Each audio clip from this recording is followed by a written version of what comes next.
Co-creator and executive producer Hank Steinberg. Co-creator and executive producer Stephen Kane. Executive producer and director Jack Bender. He plays Captain Tom Chandler. Please welcome Eric Dane.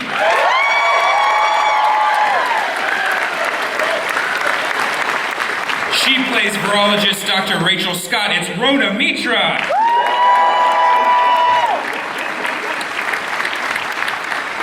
This guy's a familiar face to Comic-Con. He plays EXO Mike Slattery. Adam Baldwin.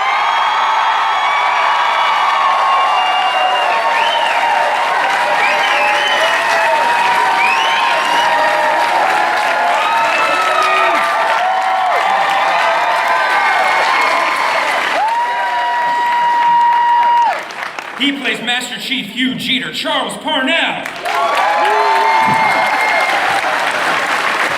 And last but certainly not least, he plays Lieutenant Danny Green. Please welcome Travis Van Winkle.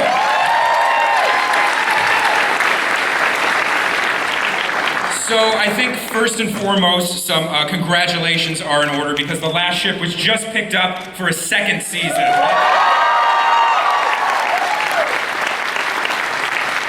But since we are in the middle of the first season, I kind of want to start with Hank and Steve. Hank, can you kind of talk about the origins of this show and kind of where this idea came from? Well, the idea was brought to us by Michael Wright, the president of TNT, who had the... Can you hear me or no? Yeah. Come on, man, play it. It's Comic-Con. Hit it hard. Let's go.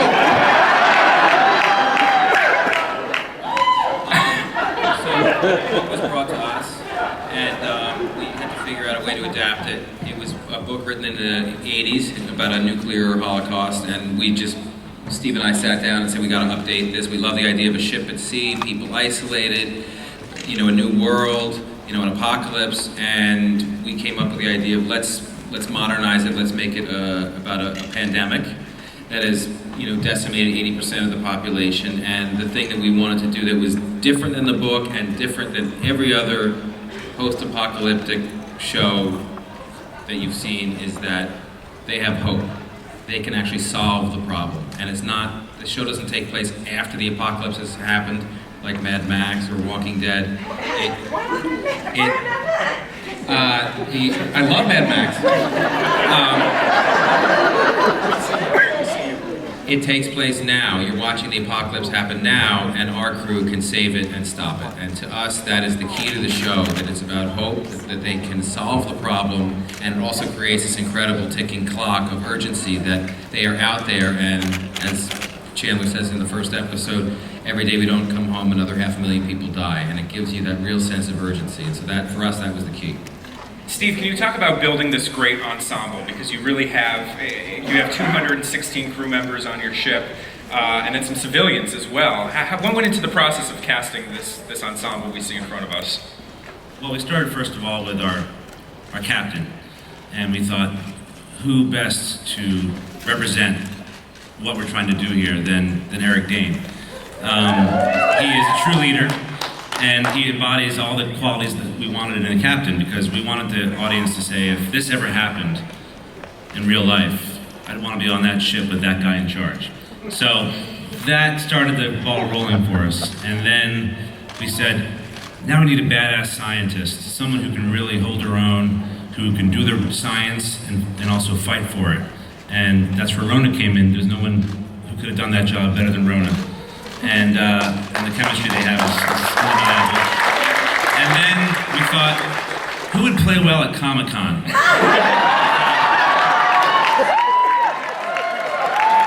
And Bill Shatner was not available. So we got Adam Baldwin. And Baldy represents so much that's great about the show because he represents the sailors in a way that he's got humor, he's got attitude, and he also has strength, and you count on him. So there's your triumvirate. And he's hot. And like the writers, he's very hot. From there, we spread out and said, let's build a ship, let's build a crew. And we got, what you're seeing here is a small portion of how deep our bench is in this crew, but Travis and Charles is the Master Chief. Master Chief represents the enlisted. anyone who knows the Navy knows that the enlisted men and women run the ship. And so he's our guy who represents those guys. And he also represents faith, hope, determination. And the three of them, the three officers here, Chandler, Slattery, Jeter, that's our team. And then you got your badass Navy SEAL, Travis Van Winkle. And then who represents just youth, energy, strength, determination, and that side of the Navy that just says we get things done. And then from that point on, it became, let's build the crew. And we scoured the room we were in, and we found 25 really great people. And we found just great people that represent the heart and soul. And there's 216 souls in the ship, plus our extra few people we bring along the way. And the show begins with a bunch of people in uniform. And by the end of the series, or the end of the season, or even early in, they become individuals and people you care about. And that's our hope. And that's why we think the show is going to develop in great new ways, because we now know these people really well, and we want to be with them. And Jack, you have a very impressive directing resume with sci-fi, action dramas. What is kind of different? What's your different approach with The Last Ship, say, than maybe Lost or Alias? It all starts, you guys hear me? Yeah, it all starts with good writing.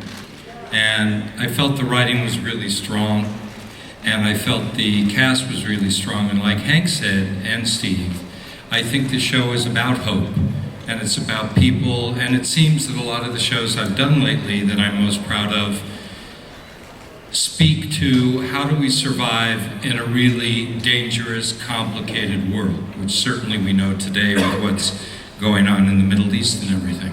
And the idea of working together with a community to survive is something that I think is very powerful about this show. And I said earlier, and I just want to repeat it quickly, that being a kid of the 70s, the military wasn't something I leaned toward. In fact, someone made a joke that how did they let me on the ship with this hair? But the humanity and humor, and as much as these people take themselves seriously in the Navy, the people who helped us make this show, they have great humor and heart, and I learned enormous amount about all those things that I just mentioned from the people we worked with in the Navy. So in all those ways, the show is very different, and this cast is extraordinary, and it's a gift to do it. Yeah. Eric, let's talk about Captain Tom Chandler. What was it like for you? Can you describe the moment when you first put on that uniform and kind of transformed into this guy? Well, that's kind of 90% of the work right there was done for me. You know, you put on the uniform, you walk a little taller, you stand a little straighter. It has nothing to do with the amount of starch that they put in those uniforms. You know, and you're there, you're on this ship, so you're in it, you're plugged in, and you just kind of embody the character. And I wanted to make sure that this guy was sincere, and that he was as honorable as the people he is portraying. And for the most part, I just wanted to keep everything as true as possible with all my choices. I mean, he's a deeply conflicted character, considering the circumstances. And I wanted to keep all of my choices just true. Yeah. And Rona, you have a very interesting perspective with Dr. Scott, because she is one of the very few civilians on the ship. How do you portray somebody kind of in a world that she doesn't really understand or know, and can you talk about the difficulty navigating that with these sailors? The wonderful thing about where she comes from in a place of not being part of this very specific linear world is that there's a little bit of a dog with the bone quality, where any sort of emotional or technical blueprint that could have gone before really goes out the window, because ultimately she has a goal, which is to save the human race. And so one just sort of, I suppose, a little bit like a pit bull, gets on with the task at hand and tries to have as good a manner about it as possible without ruffling feathers. But ultimately the idea is to get everybody on side so we can work towards the common goal of saving the human race together. And it's a collaboration, it can't be done alone. And the wonderful thing about any human being, especially at this on this precipice is that whatever you've learned before, or whatever credentials she's had, and whatever they know and have been through before, it's not to say that it goes out the window, but you have to use everything you've learned thus far and come together as a conglomerate. And there's a lovely humility and there's sort of an innocence about it, actually, because we're dealing with uncharted waters, and I think that there's as much as there's a tenacity about what she does, I think that there's also a very strong-headed but also open agenda that she has, which is like, look, I just need everyone with me. So it's really fun being the rogue element, along with our wonderful Tex, who comes in to play that human force, to be a pulse, to be female, to be vibrant, to sweat, and to be a little bit undone. And it's a wonderful thing to play with Eric, because he's so focused and has such a strict course, but also he allows his human element to come out in playing Tom Chandler and find this woman in that common goal, which is what it's about ultimately, because ego has to go out the window and personal differences have to go out the window, and you just have to come together to move forward, and it's a lovely place to be. Yeah. Adam Baldwin, can you talk about the just kind of the training you got from the Navy in this role, and what you went through, because you really had some interesting and unique cooperation with the Navy. Can you kind of talk about your experiences? First of all, our show kicks ass.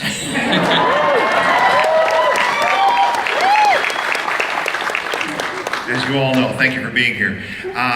One of the most honorable things and humbling things that I've had in this experience is being able to step aboard a Navy-guided missile destroyer. The crew, the captain, from O Country all the way down, has been nothing but welcoming to us, and that's a testament to how we've approached this show. We want to honor those that serve, and I think that the cooperation that's continuing, thanks to Michael Bay, and thanks to the producers, and thanks to the Department of Defense, everyone who's been involved has seen that that's what our goal is, in keeping with the extraordinary circumstances we have to deal with. There's no better place that you want to deal with a worldwide pandemic than aboard a Navy-guided missile destroyer. Let me tell you, I'm glad they're on our side. My character, Exo Slattery, his job is to support the captain in his decisions, but also challenge him and make sure that, and play devil's advocate, and make sure that he's on the right track. And the relationship that they have is one of classic chain of command and support. And we're in this adventure, if you will, together. And I've said it before, I'll say it again, I am honored to serve underneath you, Eric, with you, Rona, with all of you guys. You have made this a pleasure, and I hope it lasts and we sail for 10 years or more. Nice speech. Charles, the role of a Master Chief is challenging in a normal circumstance, but how does something like an apocalyptic event, a global pandemic like this one, affect your character going forward? There are questions of, can the rank be, enforced? Well, yeah, that's the challenge of my job. Even in the best of times, my job is to kind of keep the whole crew cohesive. Mm-hmm. Meaning I have to marry the officers and the crew, because I'm an enlisted man. I came off the street and built my way to the position that I am in today. Climbed every rung of the ladder until I got to the top. So I know what everyone feels, I know what they go through, so I can relate to just about every enlisted person on the crew. So in this situation, no matter where the captain and the XO leads the organism, I have to keep it as an organism. Wherever we move, I may have problems with where we go, and we'll have a discussion, but then in the end, the captain is the captain, so we have to do what the captain says, that's where we go. But then my job becomes to keep the organism whole, no matter where we go. Yeah. And to keep everyone's spiritual side healthy enough so that we can get through what we need to get through. Yeah. That's what I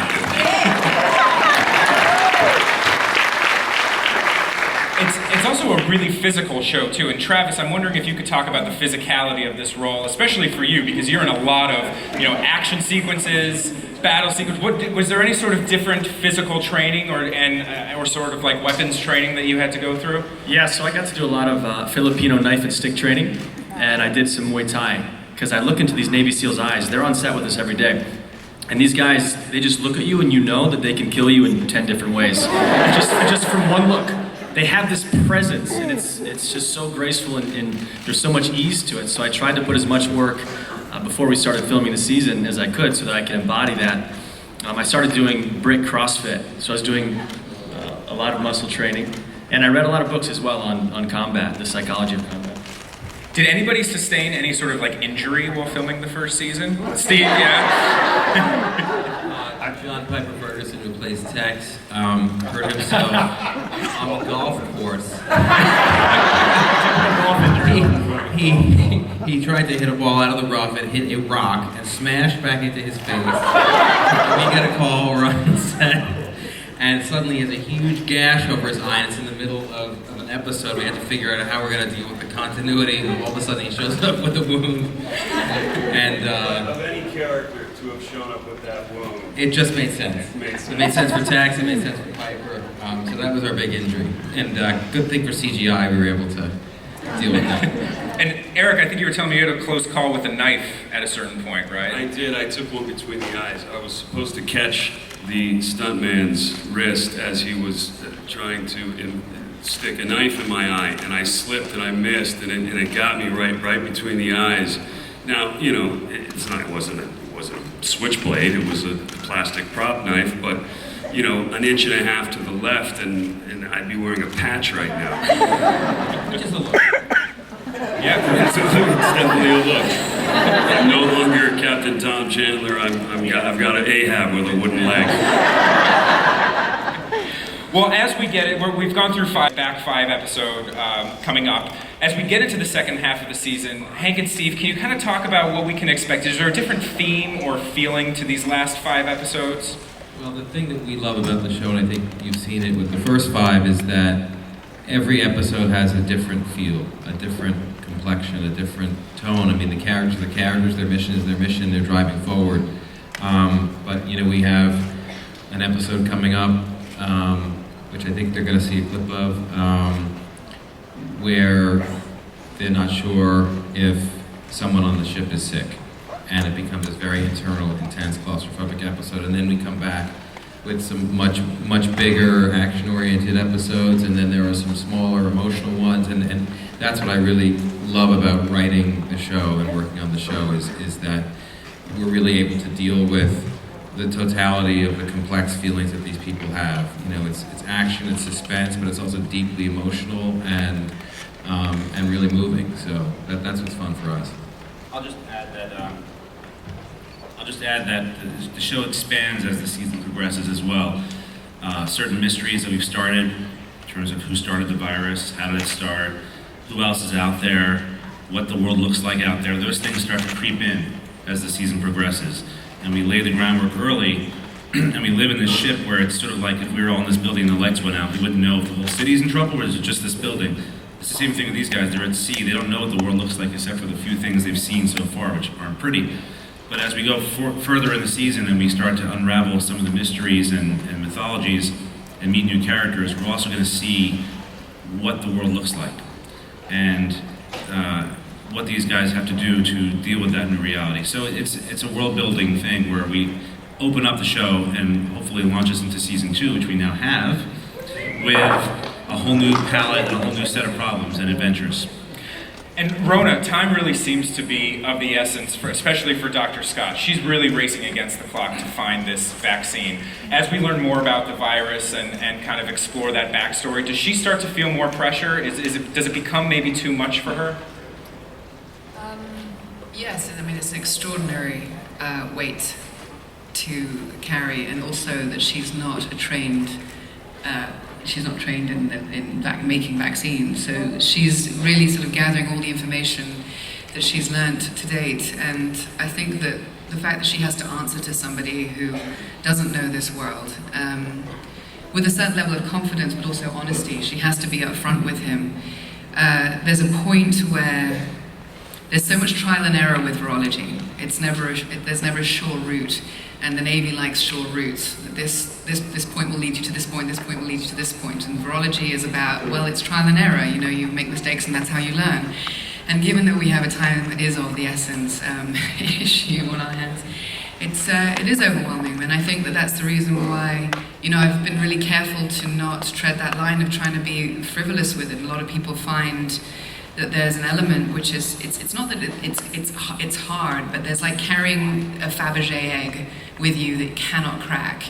And along the way, because she has her only person who's on her side, Quincy, who betrays her, she's really on her own island, and also no other scientists to play with, so no one else speaks her language, so she's sort of a foreign element, and really her only ally, you know, from the beginning is Chandler. And so it's keeping him on side is a really important thing, because we all need champions, you know, we need friends. It's like a children in us need that like support. And so I think that if any point she shows too much weakness, then the whole house of cards falls down. So there's an element of fighter's bravado. And the lovely thing about the evolution of this character is down the road we actually see that cracking, and you get to understand what has driven her to this point and why she is so tenacious and why it's so important that not only does she save the human race, hopefully, but there's a personal agenda behind it, which is also an incredibly emotional fulcrum for her. So this is the beautiful thing about television, is that all the answers aren't here up front, and you get to see all of this unfold, and really in the next few episodes it gets incredibly intense, and the stakes get incredibly high, and everything that has led us to really this point where we are actually halfway, we're 5 episodes in, you start to see things really escalate and turn up several notches, and it really takes some extraordinary turns for everybody. Excuse me. Yeah. Also, like all good television, you really get to know what drives the people. And I think that's true of every great show, no matter how big the scope. It's at its heart and its center about these people and how they live and what they do, and that's what comes out in the scripts and ultimately, I think, in the performances and in the execution of the show. Travis, I have to ask about the romance between Green and Foster here, and how it kind of almost jeopardized the mission there a few episodes back. Women get in the way sometimes. That's true in life. Maybe for some of us, I should retract my words. Careful. What can we expect with them in the back half of the season? Can I have this on? It's my new Comic-Con coach. Sniper, leave me the mic. So, the romance, it does get in the way of my mission, and being in the Navy, you know, our part is to save humanity, and I think throughout the season, I realized what's more important, and that's doing our work, and that's trying to save everybody. And as much as I try to maintain that as my focus, love always seems to creep in.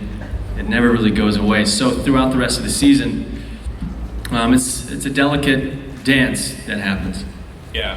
Adam, the relationship between the XO and the captain is very interesting, because they haven't always seen eye to eye in a lot of situations. How does their relationship evolve over these last 5 episodes? It has to do with chain of command. It has to do with what kind of chain I bring. It's a cheap shot. Comic-Con cheap shot. Look, the XO and the commander have a relationship that is one of mutual respect. They are peer among peers, or peers among peers, and it is the XO's job to play hardball with the crew when he has to, but also to be uplifting. That's one of the great things about the Navy, is that it's this unit on board and in the greater fleet that has to uplift the enlisted folks so that we can complete the mission. Morale is huge when you're on board a ship for months at a time or years at a time. I would say the enlisted folks have to prop you all up to keep you. See, Charles and I have this ongoing argument about what is this show really about. He thinks it's about a master chief that keeps this whole ship running, and I think it's really about me serving the greater good of the I forget the question. It was a good one. My relationship with the captain is one of respect and support. Yeah. Slattery and Chandler are two different kinds of leaders. They're both leaders. And as the Navy goes, had the ship returned to port without a pandemic in the next 12 months, Slattery would have been the commander, and Chandler would have moved on to a job at the Pentagon and continued his career. They're both able to run the ship. And we'll actually find out a little later in the season how XO Slattery runs the ship.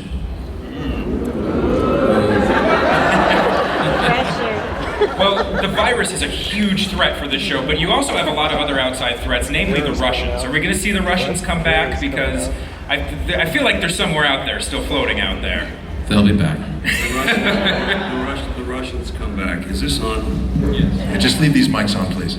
Thank you. Adam seems to be well connected here. You're welcome. Sound guy. You're welcome, he knows Captain. The guys outside who got us in. He got us golf carts. Down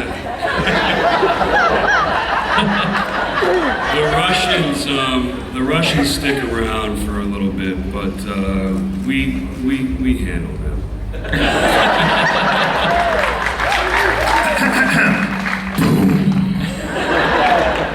Well, since you have been renewed for a second season, Hank and Steve, is there anything you can say about a season 2? Does it kind of change your plans in season 1? Are we going to have to wait longer for a cure or a vaccine now that this story will be?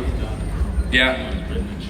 The only thing we can say is that we were pretty optimistic about continuing forward. So the season 1 ends with a complete cliffhanger turn that upends the whole series.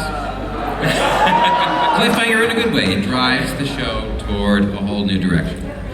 Well, before Not a Who Shot JR cliffhanger. Before we get into questions from the audience, we do have a special sneak peek of an upcoming episode. And Steve and Hank, if you guys want to set up what we're about to see, go for it.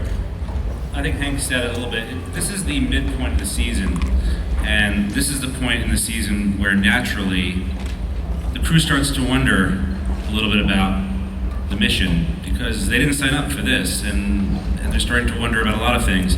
And then it just takes a few kindlings to light fires, and when you throw in the fear that maybe somebody on the ship is sick, maybe the virus has gotten onto the ship, all those other things that have been tamped down start to boil up to the surface, and it becomes these guys' job to hold it all together and to keep a sense of mission among all this. And this is the time when the audience at home would probably be saying, how long can these guys hold up?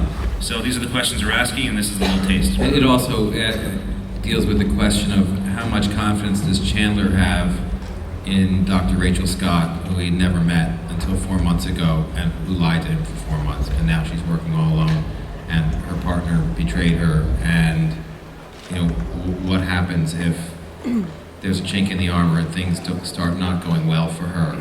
How can he keep up his confidence in her? And what happens if the crew starts to find out that things aren't going so well for her? How do they deal with that? Cool, let's check it out. Well, if you guys have questions, feel free to line up at the microphone. And while you're doing that, we do have a few questions from social media. At Walls of the City on Twitter wants to know how many people caught their heads or foreheads on knee knockers. You might have to explain what knee. It was actually a lot friendlier than I expected it to be getting around the ship. And there are some very tall people like Adam and Eric and various people in our crew, and hauling equipment around wasn't easy, but we managed. It was quite remarkable without too many bangs. I would say sleeping on the ship is no treat, though. I was in the bottom bunk, and I had Eric Dane above me. I was in the middle bunk. And it was tight quarters. I got captain's quarters. Just saying. You guys, they loved it. I'd go and visit them in the morning and they'd be like 3 little bears. And Rona somehow would have like crackers and capers and smoked salmon on the ship while we were eating. This is when we were out to sea. This isn't when we were dog. I stayed home with 14 Dramamine. That's actually my next question from Facebook is, did any of the cast members get seasick? It didn't feel like what I thought seasickness would feel like, but it was the third day, and I felt like I'd just eaten a brick, and it was just sitting at the bottom, at the pit of my stomach. Probably because you had eaten a brick. Or something like it. Well, I don't Because want the ship food wasn't that great, was it? Yeah, I was trying to avoid talking Enlisted about it. men don't get seasick. I didn't want to go there. But I think that's how it affected me. It's worse when you get back onto land. Well, afterwards, that's when it gets wobbly. Is when you get back onto land. The world keeps on moving. I like that Navy chow. I just want to say Sticky. one little side. And this sounds like I was paid to say it, but I wasn't. And that is, I've had the pleasure of working in a lot of great places, a lot of studios, a lot of networks. TNT is an awesome place to work and do a show. And I have to say that. It's true. What TNT was able to do with this show was to really promote it in a way that really captured the vision of the show and the strength and the power of the show. And you could tell right away that they were behind it 100% plus, if that's possible. It is in some math things. You guys know more than I do. I'm not that geeky. Yes, I am. But you can clearly see that they believed in and they knew it. There was another show I was on that didn't really sync up their promotions with the show. This is the opposite of that. Just I'm gonna make you cry. Yes, TNT and the Navy, we were all in sync. Michael Wright, the very first day that Hank and I met him, he said, I want this show to be, Michael Wright, the head of TNT, this show should be the adventure show of the summer. And we feel that way. We feel like if you can't get a babysitter on a Sunday night or you don't feel like going out, you want to watch a good big summer action movie or adventure film, you get that every week. And that started from TNT and Michael Bay and Jack Bender and everybody here just saying we're all making the same movie. And then as I said, the marketing team came through at the same time and we realized that we were all in sync. And when the ship, all engines are moving in the right direction, the ship can't be stopped. But it doesn't matter unless you guys show up like you did. Thank you. Let's open it up for questions here. Hi.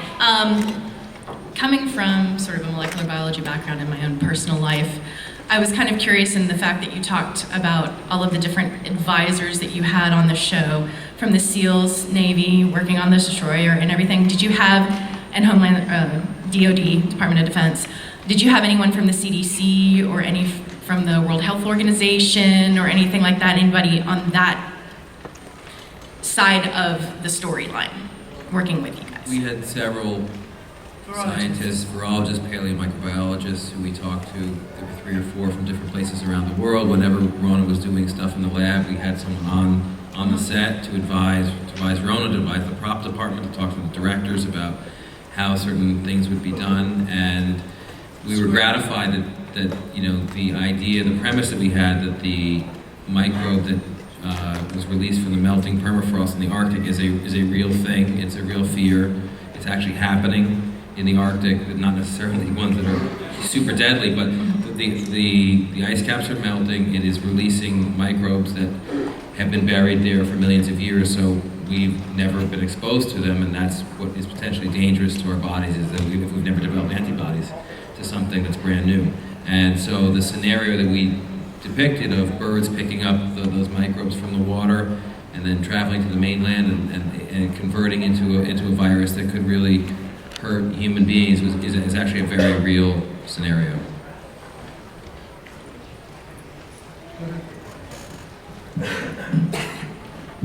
Hello, my question is, have you tried learning the guns yet? And will there be a romance between Dr. Jones and Dan? A romance between Dr. Scott and Chandler? My question is, Ian, have you tried learning the guns yet? And my other question is, will there be a romance between Dan and Dr. Jones? On the first question, just say it a little bit slower. I think you went a little too fast. Okay. I couldn't quite get it. Have you started mending your gun? Oh, naming my guns.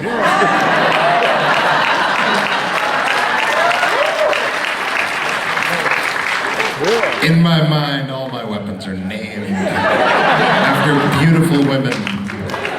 Raise your hand if you're named Vera. As far as romance goes? And will there be a one match between Dr. Jones and Sam? Dr. Scott? Well, there'll be all kinds of romances brewing, but their mind gets preoccupied with bigger things as we go along. But the interpersonal relationships, the fact that they are men and women, comes into play. I don't want to tease too much, but biology has a way, as the virus has proven, of and as Steven Spielberg said, life finds a way. It becomes an issue, yes. In other words, they name their guns. In other words, they name their guns, yeah. It's called engaging the 5-inch. That's what the Navy calls it, right? That's a gun, that's a gun. And it's width, it's not width. Did that help? I can really say something there, but I won't. Disclaimer was worse than the joke. I just want to say The Last Ship is really cool because all these they're interesting, but these apocalyptic, kind of run-of-the-mill, oh, people are dying, let's see what we can do. They're kind of not that exciting and boring sometimes, but I just want to say you guys keep it interesting. I'm like, oh, I want to see what's happening. I want to see how they get to the next step, what's going to come of it. And that, to me, that's really cool to see innovation in writing and how you guys pull it off. I just want to say, I love you, Mr. Baldwin. You are cool. And I'm glad I was here to see you. So, yay! Was there a question, or was it? I just want to say, keep up the great writing, because I don't ever want that innovation to go away, because I know people are saying it's cool to be a geek and a nerd, but it's kind of making all these bad shows, because it's becoming so popular. I just never want that to go away. Keep it up. That's what I love. Thank you. Hi. First of all, I just wanted to thank you guys. I'm a big fan of the show. My question is for Adam. I'm just wondering if if being Colonel John Casey and Chuck prepared you for this role in any way, or if you brought any of Casey into, you know. He's the same frickin' guy. Come on.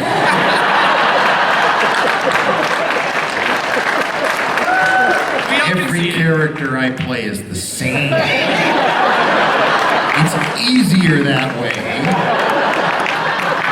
I don't have to get lost in the script. I just come and be that guy. Thank you for being a fan of Chuck, though. I appreciate it. How many? Any of you guys going over to see Zachy's Nerd HQ later?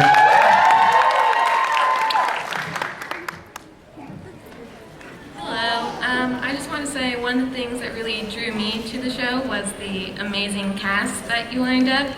So I wanted to ask all of you, what was it that drew you to the show? What made you want to be a part of it? Yeah, sure. I always wanted to work with Michael Bay, and the action genre has always been intriguing to me.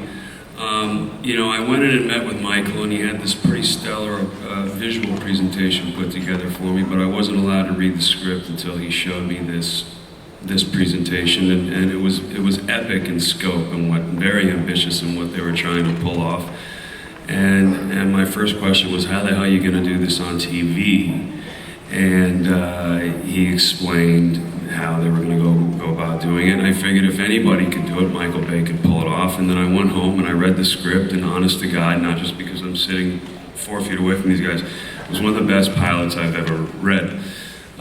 So I said I'm in. You know, the characters, this is one of the coolest characters I've ever been able to play, and I'm grateful for this job.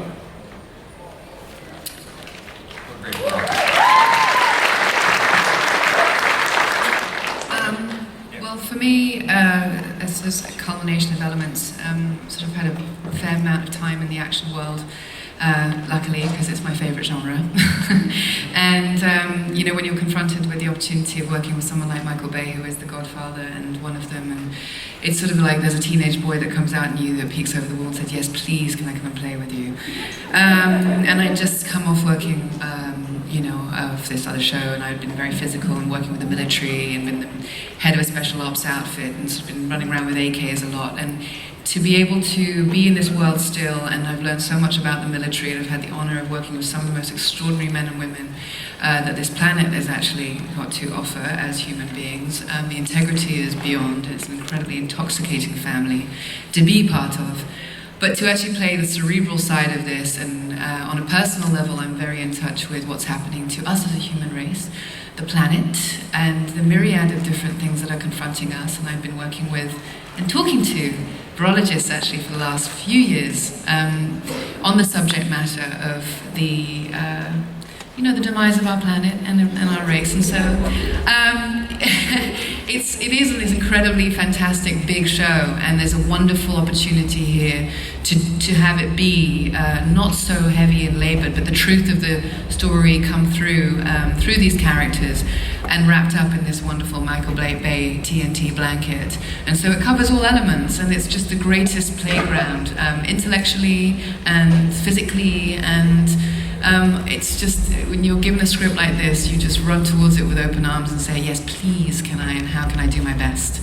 So it's sort of a no-brainer. And this one I worked with years ago, so it's sort of like working with family, which is lovely. And these guys, everyone here, it's just unfolded in the most lovely way. Everybody shows up and works bloody hard, which is what it should be about. And that's what work should be about. And I mean, long may it continue. I'm so glad I am signed up for this. What drew me to the show was the writing. These writers are storytellers, and every script that I've gotten, I'm emotionally moved by it. And I was just so happy to jump on this ship with such visionaries when it comes to creating. They have so many balls that they're juggling at one time, and they make it this one cohesive, humongous show. And it's just, every episode is a ride. And it's exciting to work with everybody. And thank you. What's the secret about comedy? Thank you.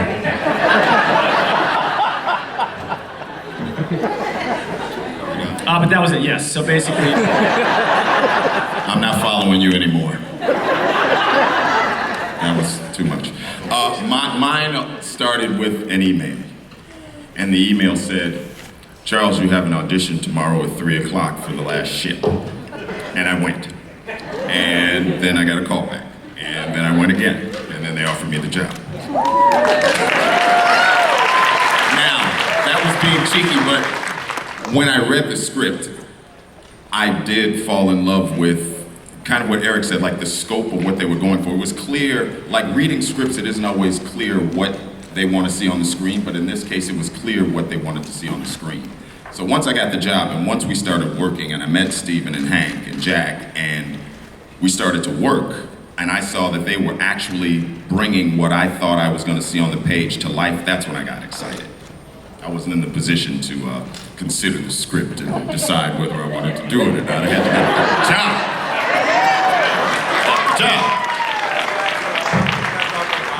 Because this script didn't start and end with Hank and myself and our team of writers. These guys brought so much to it. They taught us how to write for them. We watched them. Charles, in particular, in the pilot, he had a part that was important. We had other parts lined up for other people to say smaller things, and we kept saying, why don't we just let Charles do that? Why don't we just let Charles do that? And we ended up giving you like 30% more lines because we said, this guy is really bringing it. And Travis as well, and our leads here, we knew them by reputation, we knew their work, but to hear their voices and get in their heads and have them respond to the scripts, it changed the way we wrote for them, and we were able to develop the show along with them as partners. And so they brought as much to the creation of the stories as anyone could possibly do without writing. That's really the fun part of writing for television, is you start out with a pilot, you have an idea, a vision of characters, and then you cast it, and then unlike in a film, you cast and you shoot, that's it, it's done, and you move to the next thing. Here it's this growing, evolving thing, and you get into this wonderful thing with the actors where you start feeling what they're bringing, what their strengths are, and it just kind of starts to become this really fluid process where you start to write for them, toward them, and we discovered that Christina Elmore, who plays Alicia Granderson, had this amazing singing voice. We just discovered it, because she was singing one day on lunch break, and we said, we're going to give her, that song at the end of We'll Get There, and she sang it so beautifully and created this incredibly moving experience, and that's really the fun, dynamic thing about working, with actors on the show, where you just get to keep going and feeding off of what they do great. We have time for one more question. Hi. I was wondering if Eric or Travis, either one of you, if you had people in your family that were in the military that helped inspire your roles better. My whole father's side of the family is military. My Uncle Albert flew Hueys in the Vietnam War. My father fought in the Vietnam War as an enlisted man and ensign in the Navy. So to answer your question, yes. My mom and dad met in the Air Force.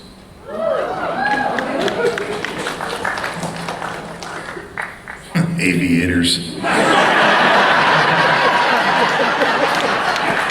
Well, let's give it up for the producers.